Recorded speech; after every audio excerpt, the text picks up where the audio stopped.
కర్కాటక రాశి వారికి 21వ తారీఖు జాన్యువరి నెల 2025 నుండి 31వ తారీఖు జాన్యువరి నెల 2025 సంవత్సరం వరకు గోచార ఫలితాలు ఎలా ఉన్నాయో సశాస్త్రీయమైన పద్ధతిలో తెలుసుకునేటటువంటి ప్రయత్నం చేద్దాము. ఇక్కడ కర్కాటక రాశి వారికి తృతీయంలో కేతు యొక్క సంచారం జరుగుతోంది. తృతీయంలో కేతు యొక్క సంచారము మంచి ఫలితాలను ఇస్తుంది. ఏ విధమైన మంచి ఫలితాలు అంటే ఇంట్లో సోదరులు అన్నదమ్ములందరూ కూడా మీకు సహకరించడం జరుగుతుంది. మీరు ఉద్యోగం చేస్తున్నట్టయితే మీ స్థాయి ఉద్యోగులు, మీ పై స్థాయి ఉద్యోగులు, మీ కింద స్థాయి ఉద్యోగులు కూడా చాలా చక్కటి సహకారాన్ని అందిస్తూ ఉంటారు. తద్వారా మంచి పేరు వచ్చేటువంటి అవకాశం ఉంటుంది. అట్లాగే మీ సొంత వ్యాపారం అనుకోండి, 3 పువ్వులు 6 కాయలుగా విరాజిల్లుతుంది. అలాగే మీకు ఇంట్లో అన్నదమ్ములు వాళ్ళందరూ కూడా చాలా సహాయ సహకారాలు అందిస్తూ ఉంటారు. అలాగే ఇంటి దగ్గర కూడా ఇరుగు పొరుగు అంటూ ఉంటారు. వాళ్ళతో కూడా చాలా వాళ్ళకి మనకి పడలేదు అనుకోండి, చాలా తలనొప్పులు ఉంటూ ఉంటాయి.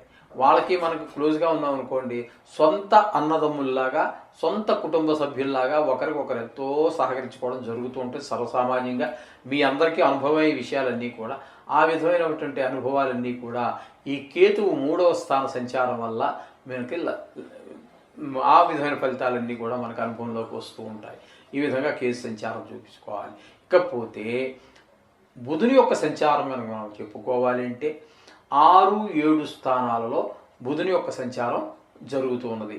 6వ స్థానంలో ఒక 3 రోజుల పాటు, అలాగే 7వ స్థానంలో, 7వ స్థానంలో ఒక 8 రోజుల పాటు ఈ బుధుని యొక్క సంచారం జరుగుతోంది. 2 స్థానాలలోనూ కూడా మనకి బుధుని యొక్క సంచారము 6, 7 స్థానాలు, 2 స్థానాల్లో కూడా అద్భుతమైనటువంటి ఫలితాలు ఇస్తూ ఉన్నాడు. ధనాదాయం బాగుంటుంది, మీ తెలివితేటలు బాగుంటాయి, ఆరోగ్యం బాగుంటుంది. అప్పు ఏదైనా మనం ఇవ్వాల్సి ఉంటే తీర్చేయగలుగుతాము. మనం ఏదైనా అప్పు కోసం ప్రయత్నిస్తుంటే అది కూడా మన సమయానికి తగినంత ధనం లభిస్తూ ఉంటుంది. అట్లాగే ఇక 8వ స్థానంలో సంచారం వల్ల మనకి 7వ స్థానంలో సంచారం వల్ల ఇంట్లో భార్యాభర్తల మధ్యన అనుకూలత, కుటుంబ సభ్యుల మధ్యన అనుకూలత, అలాగే భాగస్వామ్యంతో ఎవరితోటైనా మనం వ్యాపారం చేస్తూ ఉన్నట్టయితే 2 కలిసి, 3 కలిసి, 4 కలిసి పెట్టుబడి పెట్టి చేస్తూ ఉంటాం చూడండి, అటువంటి వ్యాపారస్తుల మధ్యన కూడా మంచి ప్రోత్సాహకరమైనటువంటి పరిస్థితులన్నీ జరుగుతూ ఉంటాయి. తద్వారా లాభాలు పెరిగే అవకాశం ఉంటుంది. కుటుంబంలో ఆహ్లాదకరమైన పరిస్థితి ఉంటుంది. ఈ విధమైన ఫలితాలన్నీ కూడా 6, 7 స్థానాలలో బుధుని యొక్క సంచారం వల్ల కలుగుతూ ఉంటుంది. ఇకపోతే 7వ స్థానం అయినటువంటి మకరంలో రవి యొక్క సంచారం కూడా జరుగుతోందండి. 7వ స్థానంలో రవి యొక్క సంచారం అనుకూలమైనటువంటి ఫలితములను ఇవ్వజాలదు. ఇక్కడ మీకు 7వ స్థానంలో రవి యొక్క సంచారం మూలంగా భార్యాభర్తల మధ్యన కొత్త ప్రతికూలతలు ఈ విధంగా ఉంటుంది. అలాగే కొంచెము ఇబ్బందికరమైన పరిస్థితి ఏంటంటే మన భాగస్వామ్యంలో వ్యాపారం చేసే వాళ్ళ మధ్యన కూడా కొంచెం అభిప్రాయ భేదాలు వచ్చే అవకాశం ఉంటుంది. ఆరోగ్యం, ముఖ్యంగా ఆరోగ్యం మీద కూడా కొంచెం భార్య ఆరోగ్యం మీద ఎక్కువగా దెబ్బతీసే అవకాశం కూడా ఉంటుంది. ఈ విధమైన ఫలితాలని 7వ స్థానంలో రవి యొక్క సంచారం వల్ల జరుగుతూ ఉంటుంది. ఇకపోతే శుక్రుని యొక్క సంచారం కనుక మనం తీసుకున్నట్టయితే 8, 9 స్థానాలలో, 8, 9 స్థానాలలో, భాగ్యస్థానంలో శుక్రుని యొక్క సంచారము జరుగుతోంది. 8వ స్థానంలో మీకు ఒక 8 రోజుల పాటు సంచారం, ఒక 3 రోజుల పాటు భాగ్యస్థానంలో సంచారము జరుగుతుందండి. ఇక్కడ 2 స్థానాలలోనూ కూడా శుక్రుని యొక్క ప్రభావం మీ మీద అత్యంత శుభప్రదమైనటువంటి ఫలితాలన్నీ ఇస్తూ ఉంటుంది ఆయన యొక్క ప్రభావం వల్ల. తద్వారా మీకు అష్టమంలో అంటే ప్రాణం హాయిగా ఉంటుంది.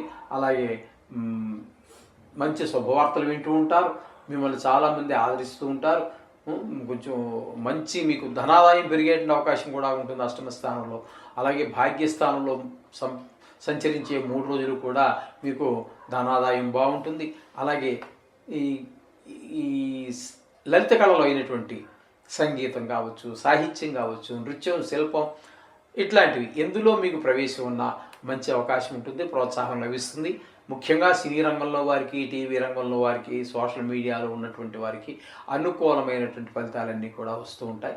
ఈ విధమైన ఫలితాలన్నీ కూడా శుక్ర భగవానుడు మనకి కర్కాటక రాశి వారికి ప్రసాదిస్తూ ఉన్నారు. అట్లాగే శని భగవానుడు అష్టమంలో సంచారం చేస్తూ ఉన్నారు. దీన్ని అష్టమ శని అని కూడా అంటాము. అష్టమ శని అనేటటువంటిది కొంచెము ఇబ్బందికరమైనటువంటి పరిస్థితులన్నీ కలగజేస్తూ ఉంటాడు. అది దానికి మనం శనికి జపం చేసుకోవటమో, లేకపోతే ఈ వారం 10 రోజుల్లో వచ్చే శనివారం రోజున నవగ్రహాల దగ్గరికి వెళ్ళి ఆ శనివారం రోజున ముఖ్యంగా ఆయనకి తైలాభిషేకం అంటే ఒక తీసుకోవటం, అంటే పంతులు వారే చేయాలని లేదు, మీరు కూడా ఓం నమ శివాయ అనుకుంటూ కాస్త నువ్వులు తీసుకుని ఆయన నెత్తిని పోయటం, లేకపోతే నువ్వులు తీసుకుని ఆయన పాదాల దగ్గర పెట్టుకుని చేయటం, ఇవన్నీ కూడా చేస్తే కొంచెం ఆయన యొక్క ప్రభావం మన మీద తగ్గే అవకాశం ఉంటుంది. ఇకపోతే భాగ్యస్థానంలో రాహు యొక్క సంచారం కూడా జరుగుతోందండి. భాగ్యస్థానంలో రాహు సంచారం కూడా మంచిగా ఫలితాలను ఇవ్వజాలదు. అటు తండ్రి గారు కానీ, తండ్రి గారి యొక్క ఆ వయసు ఉన్నటువంటి వారి ఇంట్లో ఉన్న పెద్దలు ఎవరైనా వారి ఆరోగ్య విషయంలో తగు జాగ్రత్త తీసుకోండి. అలాగే మీకు ఈ సౌఖ్యాలన్నీ కూడా గృహ సౌఖ్యం, వాహన సౌఖ్యం ఇత్యాదులన్నీ కూడా మీకు అనుభవంలోకి రావు. కొంచెం ఇబ్బందికరమైన పరిస్థితులు ఏర్పడే అవకాశం ఉంటుంది. ఇకపోతే దశమ స్థానంలో గురు సంచారంగా మనం చెప్పుకోవాలి. దశమ స్థానంలో గురు యొక్క సంచారం శుభ ఫలితములను ఇవ్వజాలదు. వృత్తిపరమైనటువంటి ఇబ్బందులు కొన్ని కలగజేస్తూ ఉంటాయి. మీరు ఎంత పని చేసినప్పటికీ మీ యొక్క యజమాని అంటే బాసు మిమ్మల్ని మెచ్చుకోకపోవటం, ఏంటంటే ఇలా చేశారని చెప్పి ఒక మందలించటము జరగచ్చు. లేదా సొంత వ్యాపారం అనుకోండి, కొంచెం వ్యాపారం సరిగా నడవకపోవటము, తద్వారా ధనాదాయం తగ్గటము, ఇట్లాంటి పరిస్థితులన్నీ కూడా సొంత వ్యాపారం అయితే జరుగుతూ ఉంటుంది. ఈ విధమైన ఫలితాన్ని గురువు ప్రసాదిస్తూ ఉన్నారు. ఇకపోతే కుజుని యొక్క సంచారం కనుక మనం తీసుకున్నట్టయితే నిజానికి ఆయన ఉన్నటువంటి వ్యయ స్థానం అయినప్పటికీ కూడా వక్రగతిలో ఉన్న కారణంగా ఏకాదశ స్థాన ఫలితాన్ని ఇస్తాడు. కుజుడు మాత్రం చాలా చక్కటి ఫలితాలన్నీ కూడా ఇస్తూ ఉంటాడు. అక్కడ ధనాదాయం బాగుంటుంది, మొత్తం సోదరులు వీళ్ళందరూ చాలా సహకరిస్తూ ఉంటారు. అలాగే మీరు ఏ వ్యవహారం చేసినప్పటికీ కూడా మీ యొక్క టాలెంట్ అదే నైపుణ్యం చాలా బయటపడేటువంటి అవకాశం ఉంటుంది. ఈ విధంగా చాలా మనసు అంతా ఉల్లాసంగా ఉత్సాహంగా ఉండటము, ఇవన్నీ కూడా మనకి కుజుని యొక్క ఏకాదశ స్థాన ఫలితంగా మనం చెప్పుకోవాలి. ఈ విధమైన ఫలితాలన్నీ ఉన్నాయి. కొన్ని ఒకే రాశిలో ఉన్నప్పుడు ఒకే రాశిలో 2-3 గ్రహాలు ఉన్నప్పుడు భిన్నమైనటువంటి ఫలితాలు ఇస్తూ ఉంటాయి. ఒకటి బాగా మీకు సహకరించవచ్చు, ఒకటి సహకరించకపోవచ్చు. ఇదేంటి ఒకటి ఇలాగా ఉంటుందా అని చాలామంది అడుగుతున్నారు. తప్పకుండా ఉంటుంది. ఇప్పుడు మీ కుటుంబంలో మీరే ఉన్నారు, కష్టపడి డబ్బు సంపాదిస్తారు. మీరు సంపాదిస్తుంటే మీ భార్యమణి గారు కొంచెం జలసాల కోసం ఆవిడ ఖర్చు పెట్టేయచ్చు, పిల్లవాడు వాడి తిండి కోసం, ఆట వస్తువుల కోసం వాడు ఖర్చు పెట్టవచ్చు. అలాగే ఇంటి అవసరాల కోసం కొంత ఖర్చులు అవుతూ ఉంటాయి. ఈ విధంగా సంపాదించేవాడు సంపాదిస్తూ ఉంటాడు, ఖర్చు పెట్టేవాడు ఖర్చు పెడుతూ ఉంటారు. అదేవిధంగా మన ఇంట్లో ఏ విధమైన పరిస్థితులు నెలకొని ఉంటాయో అదేవిధంగా ఒకే రాశిలో ఉన్నటువంటి గ్రహ ఫలితాలు కూడా కొన్ని సహకరిస్తూ ఉంటాయి, కొన్ని వ్యతిరేకిస్తూ ఉంటాయి. ఈ విధమైన ఫలితాలన్నీ కూడా మనకి జరుగుతూ ఉంటాయి. ఇది సర్వసాధారణం. దీని గురించి ఇది ఒక పెద్ద క్వశ్చన్గా పెట్టుకొని దాని గురించి ఆలోచించక్కర్లేదండి.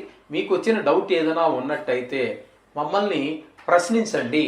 ఫోన్ చేసి నెంబర్ కింద మీకు కనబడుతూనే ఉంటుంది కదా, అది మమ్మల్ని ఫోన్ చేసి అడగండి. మేము సాధ్యమైనంత వరకు, కొన్ని సందర్భాల్లో ఫోన్ ఎత్తలేకపోవచ్చు, ఏదో షూటింగ్లో ఉండాలి, లేకపోతే వేరే ముఖ్యమైనటువంటి పనుల్లో ఎత్తలేకపోవచ్చు, కానీ మీరు ఫోన్ చేయండి. తదుపరి మేము ఫోన్ చేసి మీ యొక్క ఆ సమస్యని, మీరు అడిగినటువంటి సమస్యని తీర్చడానికి అంటే తెలియజేయడానికి, దానికి సమాధానం తెలియజేయడానికి సర్వసన్నద్ధంగా ఉంటాము. ముఖ్యంగా జాతకం రాయించుకొని ఆ జాతకానికి దీన్ని అనుసంధానం చేసుకోండి. మా దగ్గర కూడా సౌకర్యం ఉన్నది. అంచేత నిష్ణాతులైన వారు ఎవరైనా పర్వాలేదు, నిష్ణాతులైన వాడు అయి ఉన్నారు ఖచ్చితంగా. ఆ విధంగా చేయండి, అంతా మంచి జరుగుతుంది. శుభం భూయాత్.